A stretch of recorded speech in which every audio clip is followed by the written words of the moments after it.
Apa itu? Siapa bilang Yesus sudah terangkat ke langit? Matius 28 itu cerita pada saat kebangkitan. Ya sudah kebangkitan, emang Yesus udah ke langit. Maksud saya dia ketika turun ke alam bumi nih, di perut bumi, Ya. dia keluar dari kubur. Siapa yang bisa mengetahui bahwa yang keluar dari kubur itu Yesus? Berarti kau percaya Yesus ke alam kubur? Kenapa jadi saya? Itu kan tertulis di Bible. Kau percaya? Gila orang itu. Perkataannya. Yang saya tanya, dari mana pengarang tahu kalau itu Yesus? Yang keluar dari kubur itu dari mana? Begini, makanya kau tidak sehati, tidak sepikiran dengan Kristus. Malah curhat. Bismillahirrahmanirrahim. Assalamualaikum warahmatullahi wabarakatuh. Salam sejahtera untuk kita semua. Segala puji bagi Allah Tuhan semesta alam. Selawat dan salam semoga tercurah kepada Nabi Muhammad SAW berserta keluarga, sahabat dan seluruh umat beliau hingga akhir zaman. Hari ini kita berkumpul bukan untuk saling memenangkan argumen semata, tetapi untuk menjalin dialog ilmiah yang penuh hikmah dengan semangat mencari kebenaran, saling memahami dan menghormati keyakinan masing-masing. Mari kita simak bersama-sama. Lalu iblis berkata kepada Yesus, segala kuasa itu serta kemuliaannya akan kuberikan kepadamu, sebab semuanya itu telah diserahkan kepadaku. Jadi iblis mengaku segala kuasa telah diberikan kepada dia. Itu yang pertama. Yang kedua, iblis tidak berhasil memperdaya Yesus. Tapi di data nomor 13-nya di Lukas 4 itu dikatakan begini, sesudah iblis mengakhiri semua pencobaan itu kepada Yesus, dia mundur dari Yesus dan, nah kalimat terakhir coba dengarkan, dan iblis menunggu waktu yang baik. Maksudnya iblisnya tak berhasil, dia mundur dari mengajak Yesus untuk diberikan kuasa, dan iblisnya menunggu waktu yang tepat untuk muncul kembali. Di mana waktu tepat iblis kemudian merasuki orang supaya diberikannya kuasa? Ingat, dikatakan begini, kata iblis, sebab semua itu telah diserahkan kepadaku dan aku memberikannya kepada siapa saja. Jadi iblis memberikan kuasa itu nantinya kepada siapa saja yang iblis kehendaki. Nah, kita lihat setelah Yesus terangkat ke langit, ada oknum yang datang mengaku Yesus. Oknum yang mengaku Yesus ini berkata, kepadaku telah diberi kuasa baik di langit maupun di surga. Pertanyaannya, siapa yang telah memberikan kuasa kepada makhluk yang mengaku Yesus ini? Silakan Anda jawab. Oke, terima kasih. Pertanyaan Bang Juma tadi, dia percaya dengan perkataan iblis, berarti Juma menyembah iblis. Satu, karena waktu Adam dan Hawa berada waktu di Taman Eden, Hawa percaya dan Adam percaya dengan perkataan iblis. Begitulah yang terjadi pada Juma. Iblis bisa mengklaim, semua udah diserahkan kepadaku, aku berhak memberikan kepada siapa saja. It's okay, namanya pikiran manusia. Pertanyaan kedua, saya Bang, di Matius tadi coba kita buka Matius 28. Iya, Matius 28 ayat yang ke-18. Yesus mendekati mereka dan berkata, kepadaku telah diberikan segala kuasa di sorga dan di bumi. Coba kita buka bahasa Yunaninya. Silakan. Matius 28 ayat 18. Ya, bentar.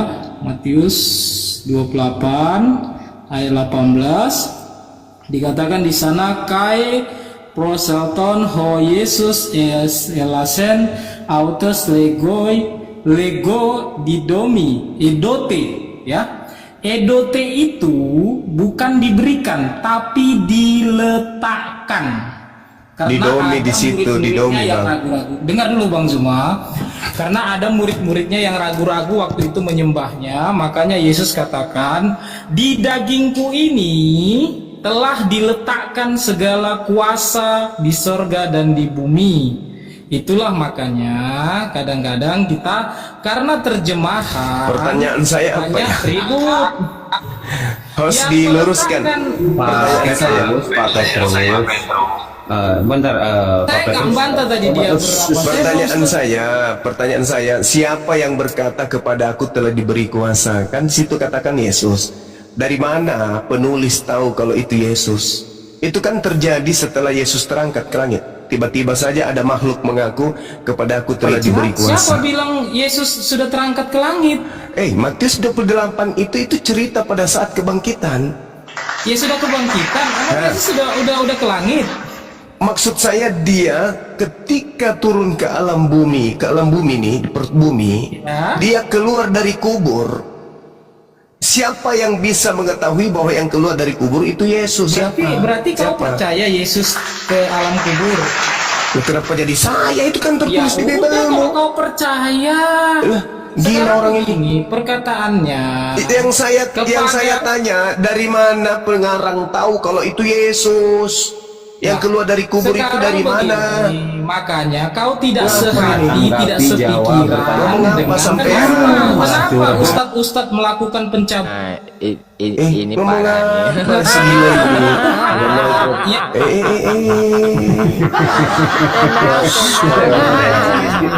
Waalaikumsalam, Kang Palopo. Bang Glenn, Bang Glenn. Waalaikumsalam. Assalamualaikum. Waduh, ada calon ustadz kita ini Pak Pendeta Yunus. Pak Pendeta Ini calon Yunus. ustadz. Aduh. Selamat siang Pak Pendeta. Siang. Ketika Yesus belum diberitakan masuk ke kubur, Yohanes 5 nomor 19, aku berkata kepadamu sesungguhnya anak tidak dapat mengerjakan sesuatu dari dirinya, jikalau ia tidak melihat Bapa mengerjakannya. Yohanes 5:30, aku tidak dapat berbuat apa-apa dari diriku sendiri. Yohanes 3:16, inilah anakku, kepadanya aku berkenan, bukan kepadanya aku beri kuasa di dunia dan di seluruh, nggak ada. Kepadanya aku berkenan. Yohanes 14 nomor 6, akulah jalan menuju Bapa, bukan malah jadi Bapa. Tapi anehnya, setelah ada manusia keluar dari kubur, kok tiba-tiba dia jadi Tuhan? Ini yang jadi permasalahan. Kenapa? Karena iblis itu senantiasa ingin mengecoh Yesus. Berapa kali Yesus mengalami percobaan daripada iblis? Lalu iblisnya berkata, di dalam Lukas 4 itu, dia mundur dari Yesus dan menunggu waktu yang tepat. Berarti iblisnya senantiasa mengincar Yesus. Kalau dia tidak mampu kemudian mengecoh Yesus karena Yesus sudah terangkat ke langit, maka dia akan mengecoh seluruh umat manusia. Dengan cara apa? Dengan cara merubah yang tadinya keluar dari kubur itu adalah setan, dirubahnya menjadi Yesus. Itu jelas itu. Sejak kapan Yesus mengatakan pada pengajarannya, kepadaku diberi kuasa? Bukankah yang menjanjikan memberikan kuasa di langit di bumi itu iblis? Kemudian iblis membawa Yesus ke tempat yang tinggi, kemudian berkata kepada Yesus, Yesus, ya paman, segala kuasa itu serta kemuliaannya akan kuberikan kepadamu, sebab semuanya itu telah diserahkan kepadaku. Itu kata iblis. Dan aku akan memberikan kepada siapapun yang saya kehendaki, kata iblis. Nah, iblisnya berkehendak memberikan kepada pengganti Yesus yang disalib. Maka muncul pertanyaan kepada saudara-saudaraku Kristen di Markus 16 nomor 12. Markusnya menulis begini. Lalu Yesus tampil di hadapan dua orang muridnya dalam bentuk wajah yang lain. Pertanyaannya, dari mana Lukas tahu? Markus tahu kalau itu adalah Yesus dalam bentuk wajah lain. Dari mana? Silahkan Pak Pendeta, jawab Pak Pendeta. Silakan. Oke. Yesus ini sudah punya kuasa, ya. Jangan disudi letakkan kuasa di dalam dirinya. Dia sebagai anak Allah. Yohanes 1 ayat 18. Dialah anak Allah. Ya, punya kuasa. Hanya kita sebagai manusia ini percaya enggak pada anak Allah ini. Itu tantangannya. Tapi tidak semua Tuhan memilih untuk memberitakan firman atau untuk menjadi alatnya. Makanya kita dipanggil untuk percaya dan menjadi saksi saja dalam keluarga, pelayanan, pekerjaan. Jadi itu ya, artinya Tuhan sudah ada anak sebagai anak Allah. Yohanes 1 ayat 18. Dia anak Allah, rupa Bapa tidak melihat, dia telah menyatakan dirinya untuk kita percaya kepada anaknya. Ayat 12, siapa yang percaya kepada anak diberi kuasa sebagai anak Allah.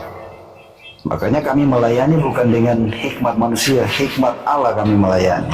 Dengan kuasa dari mana? Kuasa dari anaknya. Gitu.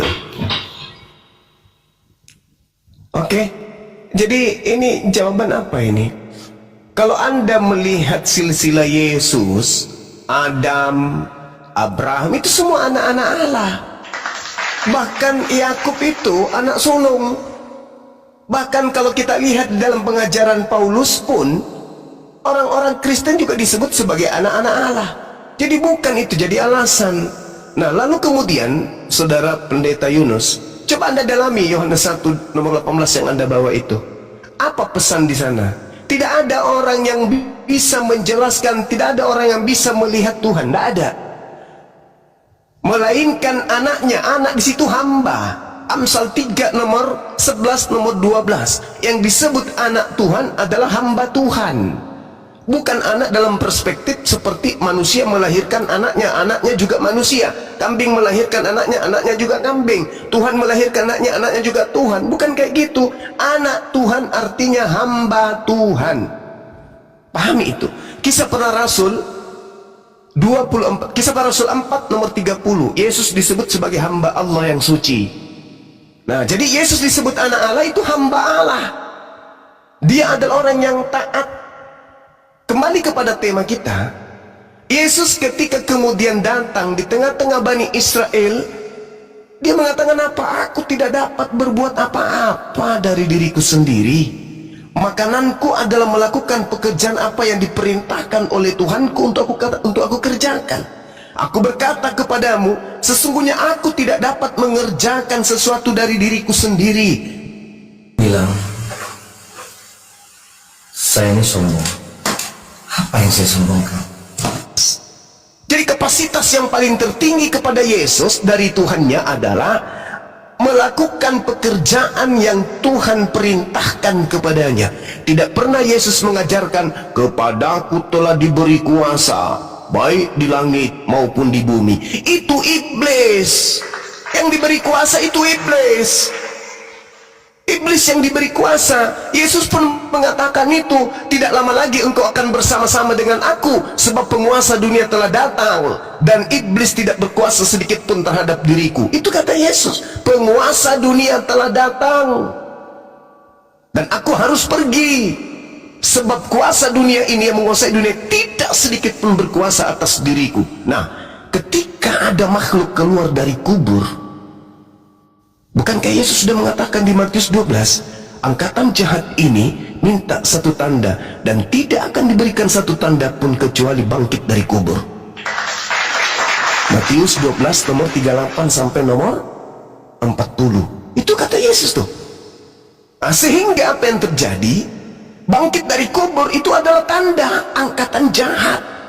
Jadi yang mengikuti kemudian makhluk yang ngaku Yesus, diberikan kepadaku kuasa langit dan bumi. Yesus mendekati mereka lalu berkata, kepadaku telah diberikan kuasa. Ini Yesus yang mana? Bukankah Yesus sebelum terangkat ke langit, Yesus berkata, waspadalah kepada penyesat yang datang kepadamu dengan memakai nama Yesus dan berkata, akulah Yesus. Waktunya sudah dekat, jangan kau percaya. Di dalam Lukas 21 nomor 8 tertulis itu, waspadalah kepada iblis yang datang kepadamu dengan memakai nama Yesus dan berkata, akulah Yesus. Waktunya sudah dekat, jangan kau percaya. Jadi yang datang di dalam Matius 28 nomor 18 itu bukan asli. Itu Yesus yang menyesatkan, yang mengaku kepadanya diberi kuasa di langit dan di bumi. Itu iblis. Inilah yang saudara-saudara sembah hari ini. Karena makhluk itu juga datang kepada Paulus. Paulus mengatakan dalam Galatia 1 nomor 12, aku menerima 13 kitabku bukan dari manusia. Berarti bukan dari Yesus, tetapi dari pernyataan Yesus Kristus. Tuh, Yesus Kristus itu manusia, tapi yang diterima oleh Paulus ini bukan dari manusia Yesus, tapi manusia lain. Dari Yesus lain, Al-Masih lain. Matius 24 nomor 4, Yesus berkata apa?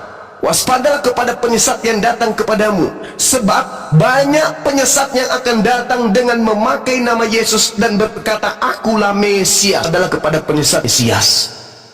Nah, Paulus didatangi Mesias, menerima 13 kitab. Bukan dari manusia, berarti bukan dari anak Maria. Lalu dari mana? Dari Mesias. Datang Yesus 5, kata Yesus ini diutus kepada siapa? Nabi palsu. Siapa namanya? Paulus. Ada nggak Yesus berkata waspadalah kepada nabi palsu? Ada. Matius 24 nomor 24, nomor 25, nomor 26.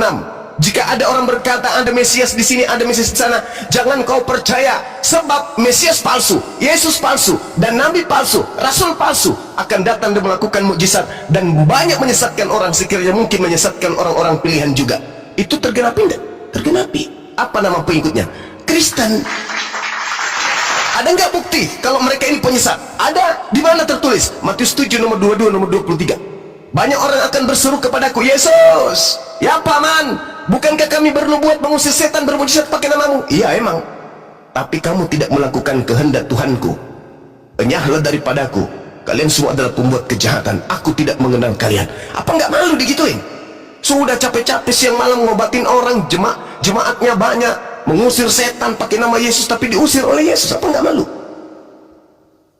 Nah inilah teman-teman, yuk Islam datang kemudian sebagai penolong buat kalian, sebagai pembawa peringatan untuk mengembalikan saudara-saudara kepada kodratnya untuk menjadi fitrah kembali.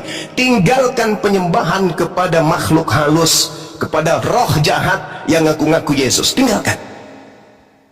Mari kita belajar. Silakan.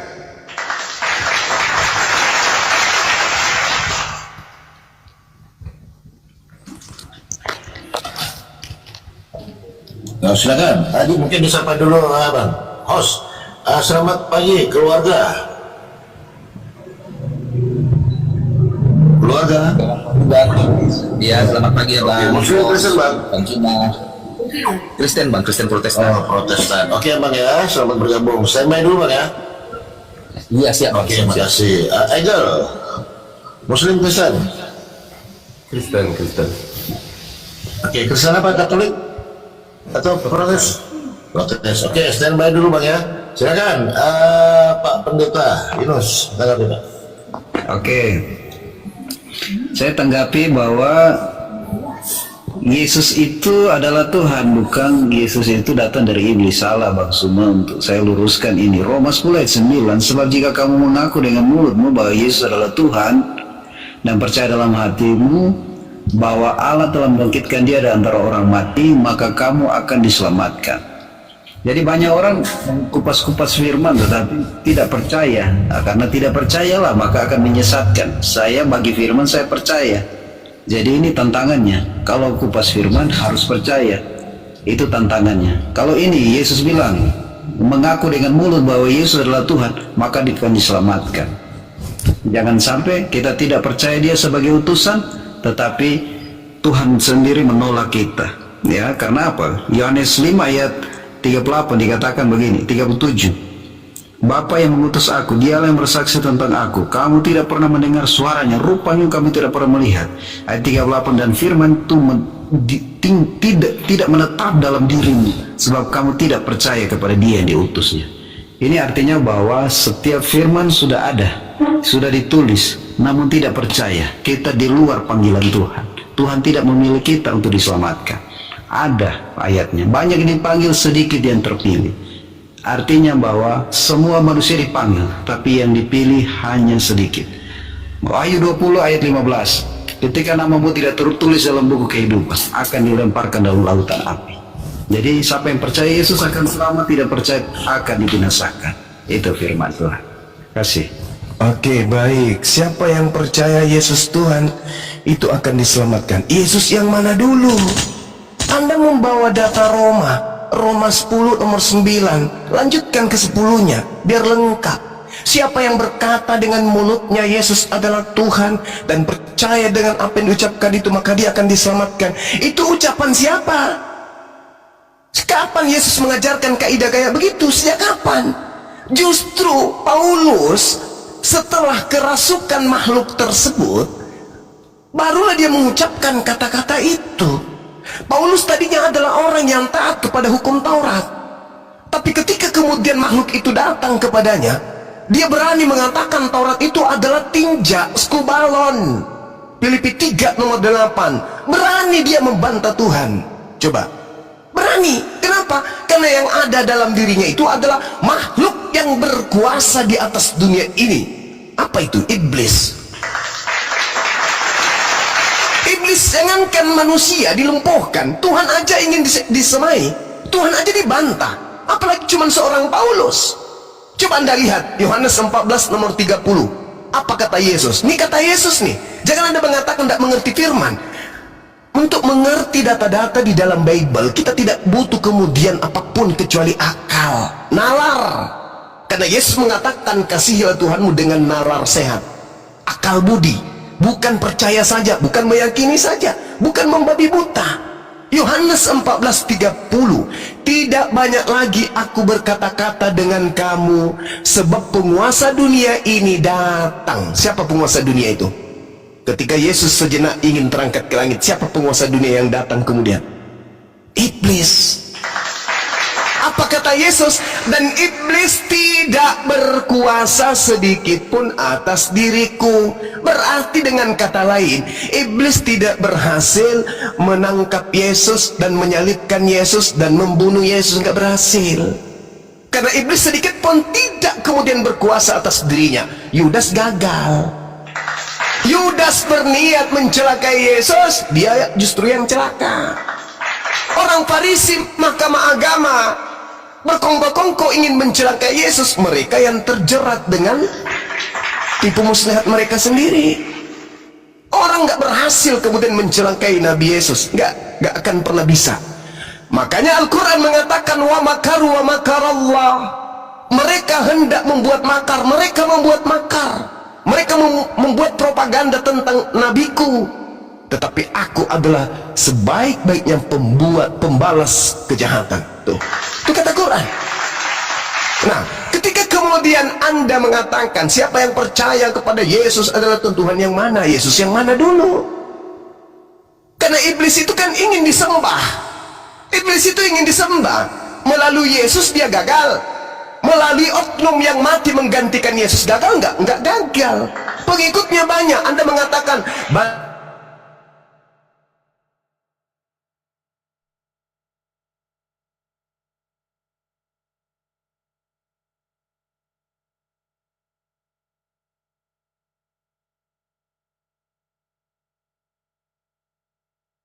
Yesus yang asli cuman sikit, cilek, cuman beberapa orang saja. Yang banyak ini pengikut Yesus penyesat, dan dia akan menyesatkan banyak orang. Matius 24 nomor 5. Mesias palsu, Yesus palsu akan menyesatkan banyak orang. Siapa yang paling banyak kelompoknya di atas muka bumi ini? Kristen. Kalau itu salah, itu keliru, kenapa kalian diusir? Kalian akan berdalih, oh karena mereka tidak melakukan kehendak Bapa. Oke, menyembah Yesus kehendak siapa? Menuhankan Yesus kehendak siapa? Menjadikan Yesus sebagai korban di atas tiang salib kehendak siapa? Ibadah minggu kehendak siapa? Merasulkan Paulus kehendak siapa? Mengkitabkan surah-surah Paulus kehendak siapa?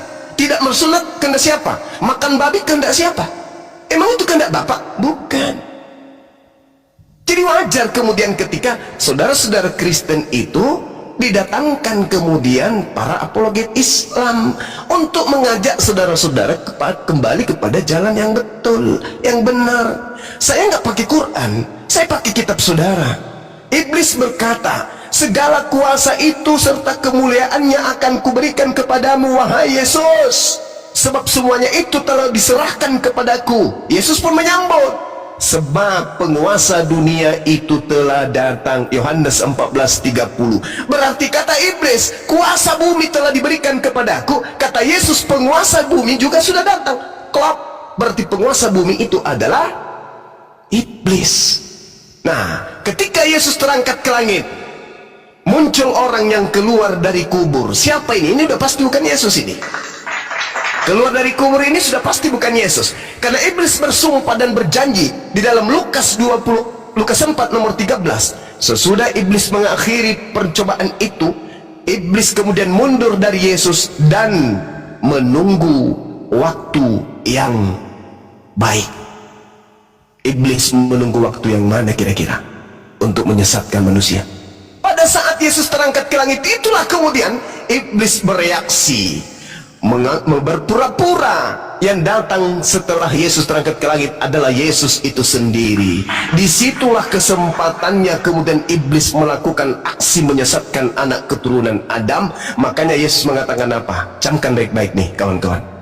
Sejenak sebelum Yesus terangkat ke langit, waspadalah kepada Yesus palsu yang datang kepadamu dengan memakai nama Yesus. Jadi apabila ada orang berkata di padang gurun ada Yesus, di dalam bilik penjara ada Yesus, jangan kau percaya. Sebab kedatanganku yang kedua, aku datang dengan jasadku, bukan datang hanya dengan suara. Di mana tertulis itu? Matius 24 nomor 27. Yesus datang lengkap dengan jasad tubuhnya. Bahkan malaikat juga mengatakan dalam Kisah Para Rasul 1 nomor 11, Yesus datang kedua kalinya lengkap dengan jasad tubuhnya. Bukan cuman suara, bukan cuman cahaya. Yang datang berupa cahaya itu adalah iblis. Lukas 10 nomor 18. Aku Yesus melihat iblis jatuh dari langit turun ke bumi berupa cahaya. Yang datang kepada Paulus hanya cahaya. Siapa dia? Mesias palsu. Endingnya di mana? Kuncinya di mana untuk memahami itu? Galatia 1:12. Aku menerima Injil bukan dari manusia.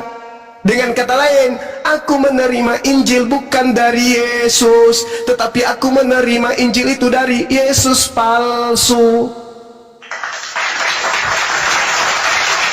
Yesus, aku tidak berkata-kata dari diriku sendiri. Apa yang aku katakan adalah apa yang diperintahkan oleh Tuhanku untuk katakan dan aku sampaikan.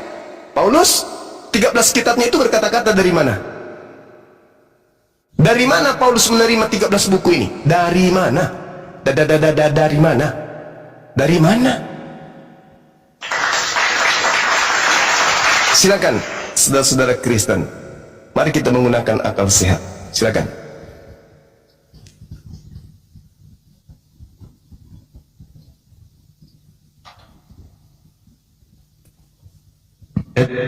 Oke, Pak Pendeta. Ya, silakan. Ya. Paulus ini menulis ini semua itu dari ilham Bapa, Allah Bapa, ya. Makanya dicatat dalam 2 Timotius 3 ayat 16. Itu bukan pikirannya dia sendiri, tetapi pikiran Allah, ya, yang ditulis dalam bentuk buku. Kalau dikatakan bahwa Yesus palsu, kenapa Yesus mengajarkan akulah jalan kebenaran dan hidup, tidak ada orang sampai ke Bapa kalau tidak melalui dia. Siapa yang percaya kepada dia akan selamat, yang tidak percaya akan dibinasakan, ya. Makanya Yesus katakan sekali lagi, percayalah, 1 Kisah Para Rasul 16 ayat 31, percaya kepada Tuhan Yesus Kristus, engkau akan selamat, dan engkau dan seisi rumahmu. Ini artinya keselamatan dia sudah berikan bagi yang percaya, karena itu bukan usaha mereka, tetapi itu pemberian Allah. Kita mau selamat tidak bisa karena berbuat baik, itu bukan usaha kita, tetapi pemberian Allah. Karena apa? Karena kita memilih untuk percaya kepada Yesus. Efesus 2 ayat 8 dan 9. Sebab kasih karunia kamu diselamatkan oleh iman, bukan akal. Itu pemberian Allah, itu bukan hasil pekerjaanmu. Jangan ada orang yang memegahkan diri. Ini jelas, hanya karena iman kita diselamatkan, bukan karena akal kita diselamatkan. Itu. Oke. Anda mengatakan Yesus menerima dari Paulus menerima firman dari pernyataan Bapa. Tapi Paulus tidak pernah berkata seperti itu. Anda sedang ingin membantu Paulus, dan siapa yang di belakang Paulus?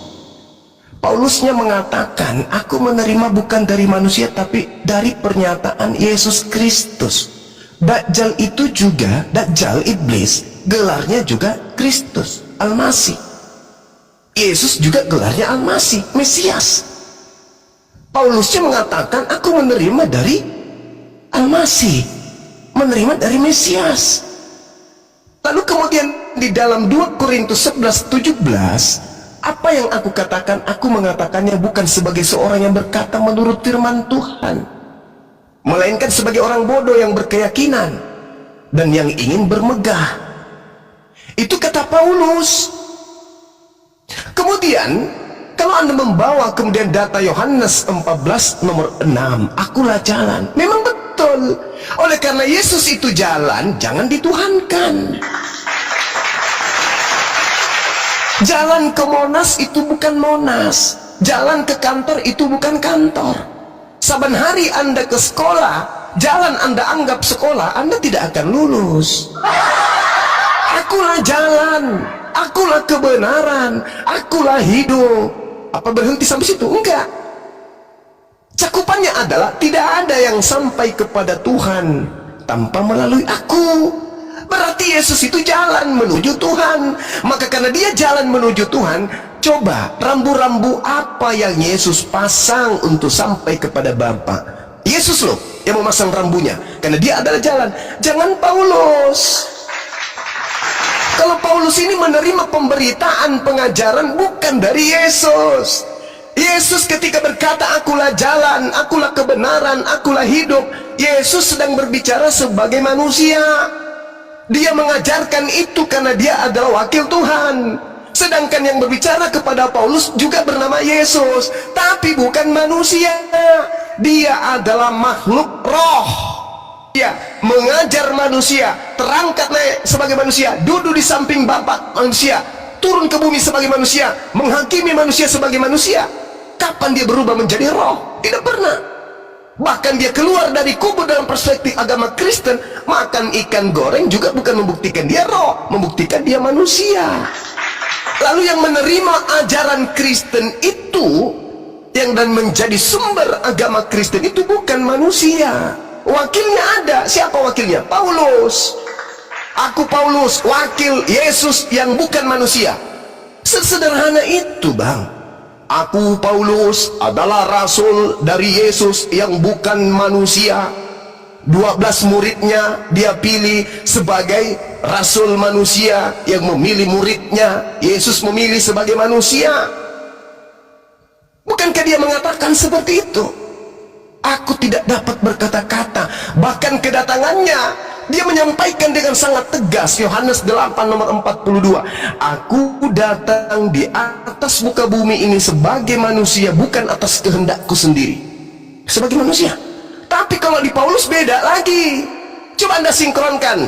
Efesus 2 nomor 6, Filipi 2 nomor 6, nomor 7, nomor 8. Theos, dewa, tidak mempertahankan kedewaannya, melainkan mengosongkan diri. Si dewa mengambil rupa manusia. Si dewa kemudian menjadi manusia. Si dewa kemudian taat sampai mati di atas tiang salib. Si dewa loh ini. Ini beda dengan si Yesus manusia. Yesus datang ke atas muka bumi bukan atas kehendaknya sendiri. Yohanes 8:42. Menurut Paulus, Yesus yang bukan manusia tadi datang ke atas muka bumi mengambil rupa manusia atas kehendaknya sendiri. Mana yang betul? Sama-sama. Ada yang datang firman sebagai manusia, ada yang datang iblis datang sebagai manusia. Jadi iblisnya datang sebagai manusia. Itulah yang datang kepada Paulus. Itulah yang datang kepada orang-orang yang dikatakan Markus 16:12. Yesus menampakkan diri dalam rupa yang lain. Itulah si iblis yang datang dalam rupa manusia. Ini sangat jelas nih, pengakuan Paulusnya jelas. Aku menerima Injil bukan dari manusia, berarti bukan dari anak Maria. Aku menerimanya dari Mesias. Ingat, kata Yesus, ada Mesias palsu. Yang datang kepada Paulus hanya berupa cahaya. Siapa itu? Yesus? Bukan.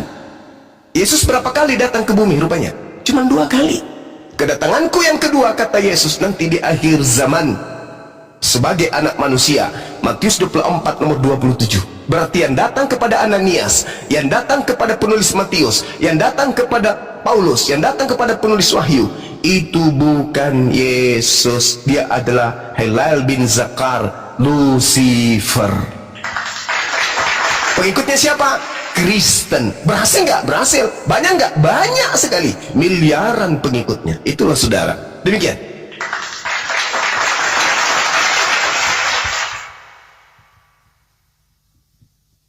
Silakan Pak Pendeta. Assalamualaikum Pak Pendeta. Ya. Oke. Ya, terima kasih Bang Polopo. Jadi beginilah, tuh iblis juga membaca firman, dia tahu firman, isi firman dia tahu, namun dia memutar-mutar ayat firman dan tidak percaya. Makanya kami sebagai pengikutnya membaca, merenungkan dan melakukan dan percaya, itu yang paling inti, dan kita selamat. Ya, kalau Filipi 2 ayat jelas dikatakan semua lutut akan bertelut, ya, ayat 10. Filipi 2 ayat 10, supaya dalam nama Yesus bertekuk lutut segala yang ada di langit, yang ada di atas bumi, dan ada yang di bawah bumi. Bertekuk lutut artinya tidak semua yang berlutut, semua yang ada lidah, semua yang ada lutut itu akan mengaku Yesus adalah Tuhan, ya. Dan segala lidah akan mengaku Yesus Kristus adalah Tuhan bagi kemuliaan Bapa. Siapapun itu pasti akan mengaku pada akhir napasnya satu-satu, baru sadar Yesus engkau Tuhan. Itu yang terjadi nanti. Siapapun. Oke, Bang. Kalau Anda membawa Filipi 2:10, iblis kan memang mau, jangankan kita manusia ini, Yesus aja direcoki, Yesus aja diniatkan untuk dicelakai. Yesus loh, utusan Tuhan, Mesias Tuhan, dicoba,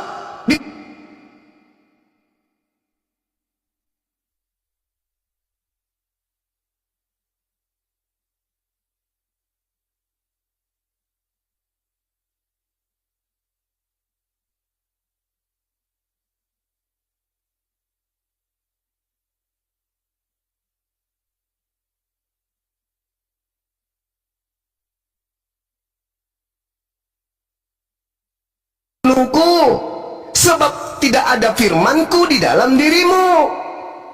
Kenapa engkau ingin membunuhku? Karena engkau adalah anak-anak iblis. Iblislah yang menjadi bapakmu, sehingga kamu ingin melakukan keinginan bapakmu, yaitu membunuh aku. Jadi yang ingin membunuh Yesus itu adalah anak-anak iblis. Yang menerima kemudian hadiah dari iblis itu adalah pengikut iblis. Jadi ketika Filipi 2 itu dilontarkan kemudian oleh Paulus, Bapak yang dimaksud di situ adalah Bapak yang diterangkan kemudian oleh Yesus di dalam Yohanes 8. Coba dibaca lagi baik-baik. Apa kata Paulus? Supaya dalam nama Yesus. Yesus yang mana? Yesus yang mana dulu? Kan Yesus ada dua. Ada yang palsu, ada yang Mesias asli, ada yang Mesias palsu. Supaya dalam nama Yesus bertekuk lutut segala yang di langit dan yang ada di atas bumi dan yang ada di bawah bumi. Bukankah iblis sudah diberi kuasa? Kata Yesus, penguasa dunia sudah datang, dan dia sedikit pun tidak akan mampu berkuasa atasku, sedikit pun. Berarti dia tidak berhasil membunuh Yesus. Iblis merasuki Yudas, gagal. Iblis merasuki imam kepala untuk melakukan kesaksian-kesaksian palsu, tipu muslihat agar Yesus diserahkan untuk dibunuh, gagal, semuanya gagal, karena iblis tidak berkuasa atas Yesus sedikit pun. Jadi ketika kemudian saudara mengatakan bahwasanya Yesus ini semuanya akan bertekuk lutut kepadanya, Anda keliru, Bang. Data Anda Filipi 2 dibantah oleh data daripada Matius 7. Ketika orang Kristen sudah bertekuk lutut kepada yang namanya Yesus, sampai orang Kristen mampu bernubuat, sampai orang Kristen mampu bermujizat, sampai orang Kristen mampu mengusir setan, itu kurang apa lagi bukti akuratnya? Orang Kristen mampu bermujizat, mengusir setan dalam nama Yesus. Kenapa? Karena ketundukannya kepada Yesus. Tapi Yesus yang mana? Yesus yang mana? Kalian tunduk kepada Yesus yang mana? Kalian mentuhankan Yesus yang mana? Kalian ke gereja menyembah Yesus yang mana? Yesus anak Maria? Nggak mungkin. Makanya iman Kristen ketika ditanya, kok Tuhanmu manusia? Oh enggak, Bang, itu yang mati kemanusiaannya. Yang kami sembah adalah ketuhanannya. Nah, Ketuhanannya ini ada pada Yesus palsu, Mesias palsu yang dajjal. Yesus yang asli tidak ada sedikit pun sisi ketuhanan padanya, gak ada. Mengenal dia cukup mengenalnya sebagai utusan. Nih satu hadiah buat saudara. Yesus menerangkan tentang pengikutnya dalam Yohanes 17:8. Apa kata Yesus? Segala firman yang engkau berikan kepadaku. Segala firman ini bukan surat Filipi, bukan surat Roma, bukan Galatia, bukan Korintus, bukan. Segala firman ini adalah cakupan pengajaran Yesus selama 3 tahun. Yesus tidak mengenal surat-surat Paulus.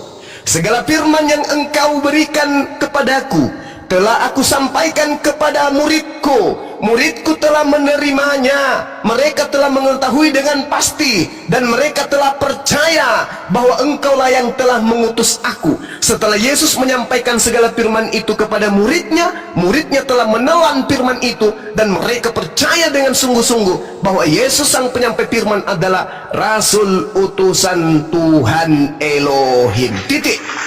Kata siapa? Kata Yesus. Cerita berakhir. Waktu berlanjut, tak penguasa bumi. Siapakah engkau Tuhan? Akulah Yesus yang kau aniaya. Nah, ini siapa ini? Apakah sudah ada nubuatan akan muncul Yesus palsu? Ada. Nubuatannya apakah akan menyesatkan banyak orang? Yes. Siapa pengikutnya kemudian? Kristen. Apakah Yahudi dan Kristen ini satu akidah? Tidak. Apakah Yahudi dan Kristen ini satu kitab suci? Tidak. Apakah Kristen dan Yahudi ini satu Tuhan? Tidak. Apakah Yahudi dan Kristen ini satu tempat ibadah? Tidak. Kenapa bisa? Karena mereka bukan pengikut Mesias yang asli. Mereka adalah pengikut Mesias yang palsu, yang dinubuatkan oleh Yesus. Apa yang bisa menerima penjelasan saya ini? Akal. Sedangkan saudara pendeta Yunus mengatakan di Kristen tidak pakai akal, tapi pakai iman. Ya silakan. Berarti iblisnya berhasil mengecoh Anda. Kata iblis, dia mundur kemudian, lalu dia menunggu waktu yang tepat. Ketika Yesus sudah tak ada di bumi, dia kemudian leluasa menyesatkan banyak orang, sehingga yang tadinya manusia pengganti Yesus dilantiknya pun menjadi Tuhan, dan yang percaya ada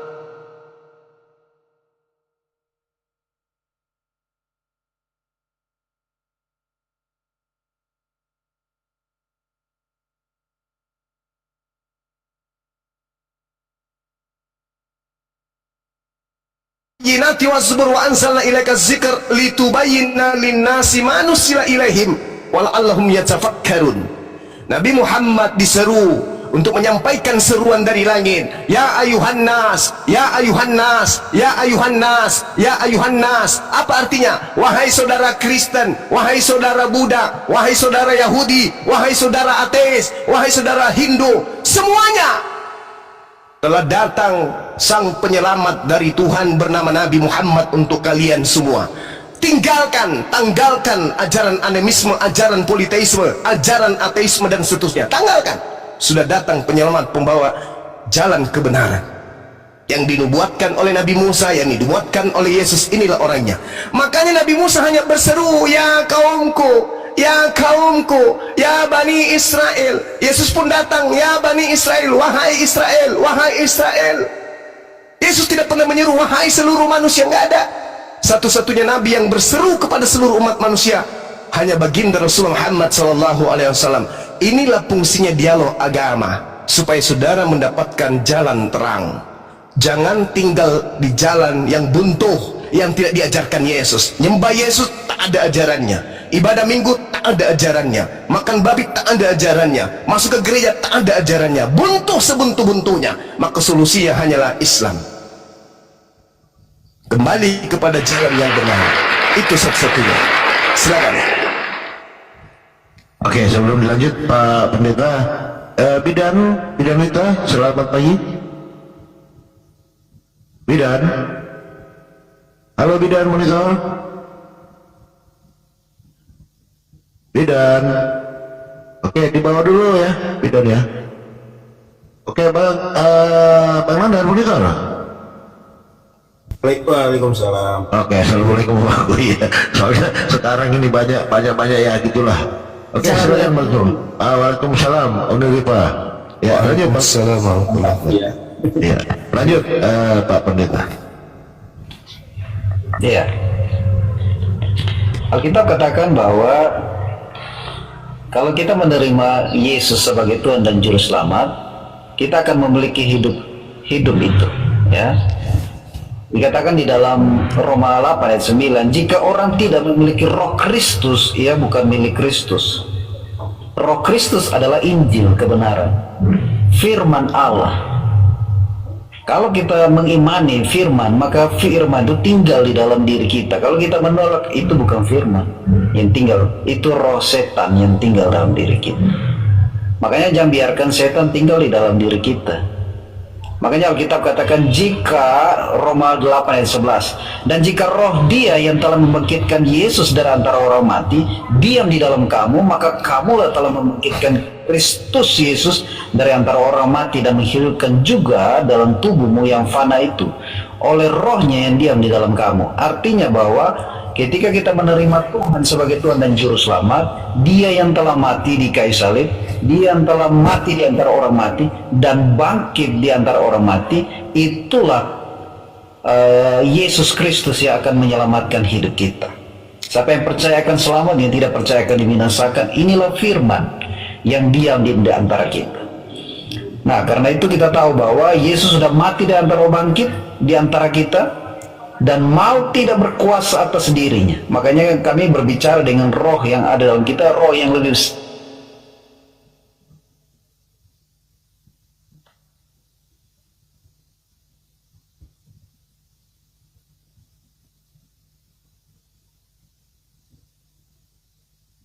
Cek. Cek. Suara saya atau apa ini? Mungkin dia jaringannya dia berkait. Tidak ada suara. Yes. Cek.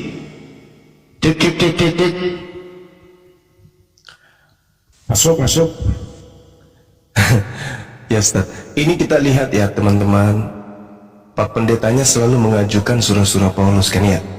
Ending sebelum tadi suaranya hilang, dia mengatakan apa?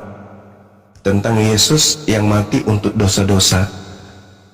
Seakan-akan Paulus ini mempersembahkan Yesus untuk Kristen dalam tataran pengajaran Paulus. Nah, kita lihat Paulus ini memang gemar memberikan persembahan kepada iblis.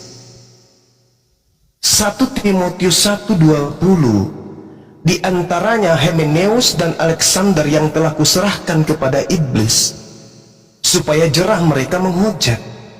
Paulus acap kali menyerahkan korban kepada iblis. 1 Korintus 5:5, orang itu harus kita serahkan dalam nama Tuhan Yesus kepada iblis, sehingga binasa tubuhnya, agar rohnya diselamatkan pada hari Tuhan. Paulus ini memang gemar menyerahkan persembahan manusia, sedangkan yang senantiasa menyerahkan korban manusia kepada iblis itu hanya penyembah dewa Molok. Ada nggak Tuhan minta persembahan manusia? Tak ada. 1 Korintus 5:5 ini, orang itu harus kita serahkan dalam nama Tuhan Yesus. Tuhan Yesus yang mana? Kepada iblis, sehingga binasa tubuhnya. Dan ada dua korban yang nyata-nyata dinyatakan di dalam 1 Timotius 1:20, di antaranya Hymenaeus dan Alexander yang telah kuserahkan kepada iblis, supaya jerah mereka menghujat. Kan lucu kan ya? Lucu. Kenapa lucu? Karena katanya kematian, sabar bang, sabar. Sabar bang, sabar. Bang Riki, sabar bang, sabar. Sedikit lagi bang, 1 menit paling lama. Karena kematian Yesus itu menurut sabar. Atau dibawa dulu Pak Riki ya. Pak Riki dibawa dulu ya, kalau nggak bisa diskusi ya. kematian Yesus itu menurut Paulus adalah nebus dosa, nebus kutukan, sehingga orang tidak mengalami maut. Faktanya 1 Timotius 1:20, Yesus sudah dia persembahkan lebih dulu kan? Iya kan? Untuk itulah Yesus bangkit, agar dia menjadi Tuhan. Untuk itulah Yesus digantung secara terkutuk untuk nebus dosa manusia. Tetapi 1 Timotius 1:20 ternyata masih ada orang yang diserahkan kepada iblis karena dosa-dosa mereka. Ini apa ini namanya? Apa ini? Kok masih mempersembahkan tumbal kepada iblis? Coba. Nah, inilah ya saudara-saudara Kristenku, agama Islam itu datang sekali lagi sebagai jalan untuk kembali kepada ajaran yang Semoga benar. pertemuan ini menjadi wasilah untuk menambah ilmu, memperluas wawasan dan mempercepat ukhuwah kemanusiaan di tengah keberagaman kita. Terima kasih atas perhatian Anda. Wassalamualaikum warahmatullahi wabarakatuh. Salam damai sejahtera untuk kita semua.